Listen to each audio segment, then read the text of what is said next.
Hey everybody, welcome back to the Hobby Lodge, and in this video I'm going to talk about how I'm going to get involved with TerrainFest 2023 over on OnTableTopcom.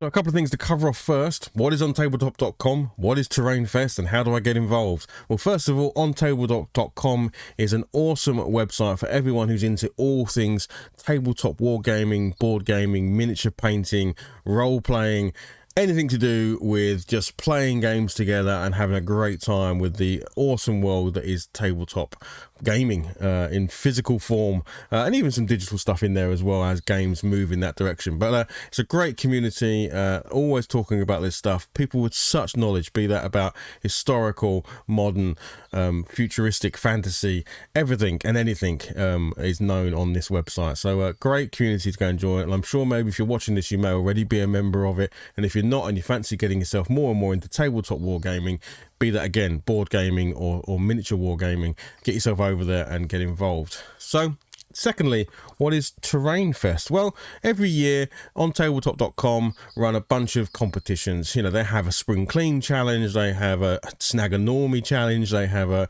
this TerrainFest and a bunch of other things throughout the year. And this TerrainFest for October is focusing on this stuff. So what is this? Well, this is what helps make your gaming table look more interesting than just a flat table in your dining room, the coffee room table, or your games table with just a mat on it. It is something that adds depth and interest and actually can be used as line of sight blocking, or just, you know, just creates an environment for you to play your miniatures games.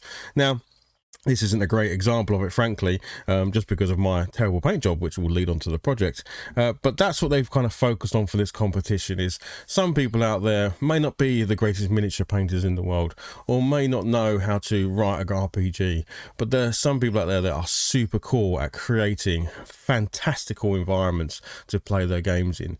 And I think this is trying to harness some of that, show people the art of the possible, get more people involved in that side of the hobby, so they can enjoy it. Because I can tell you now, the difference between playing on a table that is just a mat on the table and some baked bean cans as line of sight blocking versus a wonderful world of trees and buildings and dungeons and constructs and factory environments and all these sorts of things is just very, very cool. So and way better. So yeah, this is something that I think if you're going to be in this hobby, you should take some sort of interest in and just see what you can do to create cool environments to play in. You know, I'm not going to profess I'm not a terrain guy whatsoever, but it is something I would like to get better at. And since the creation of 3D printing, I think it has become a lot easier for people to create stuff that can look really cool. So anyway, let me jump over to I'm hopefully showing you the website as we're talking, but let me jump over to the table and I'll talk about my project specifically. And this is what I'm going to be working on for TerrainFest. So this is the Printable Sceneries Winterdale set. There are more buildings available in the set, but this is the ones I chose to print at the time, and I must have printed these a good few years ago.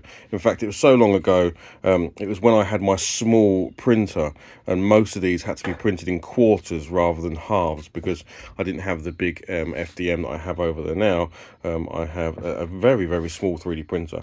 But the beauty about this company is that they do make print jobs for small printers, so they slice up the models even smaller so that you can print these kind of almost quarter parts rather than the halves or the full sets. Even this house here, which would print on a normal print bed, you could do in pieces like that. So really cool that they allow for small printers. As you can see, it's not fully unpainted. Obviously it was printed in grey, but it has been primed with a grey and then had some rattle cans sprayed over the top, and this was just to get some colour on it so that we could play it in our games of Moonstone. But that's all that's happened, and it's been sat like this for quite some time, frankly. And I would now like to use the excuse of the TerrainFest to get this to a decent level. So yeah, rather than just using spray cans here and there, as you can see, loads of overspray, not much detail being done. Yeah, and even I did try, and it's maybe something I'll go back and try again, putting some LEDs inside. So maybe that's something I'll give another crack at as a bit of an experiment. But yeah, I want to now use TerrainFest to paint this up so it looks as nice as my Moonstone miniatures and the trees and the rocks that I've got. And I want to add a bit of magic to it. I want to add a bit of just a bit of pizzazz to it, so it doesn't look quite as drab and boring as it looks right now. So yeah, going to be using all sorts to do this. Of course, I have the full arsenal of my painting desk. Not quite sure how I'm going to film it yet because my camera won't quite pick that up. It's quite tall, so I'm going to need to move the camera up a bit higher because of course my style is I'll always be live streaming everything I do. So whenever I'm working on these or the other models, hopefully I will be live streaming or recording it so that I can show what I'm doing. And of course I'd like to use a whole bunch of the materials I have. So in these drawers I have a bunch of just old materials that I bought and never used.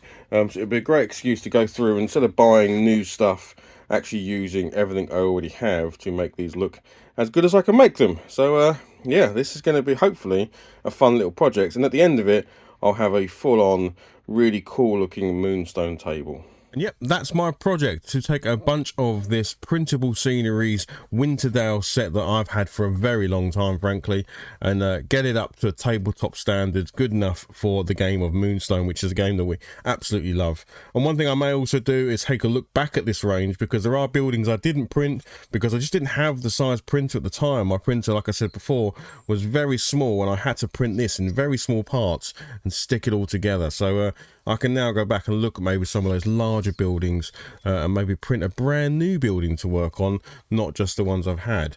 Yeah, really looking forward to getting this done.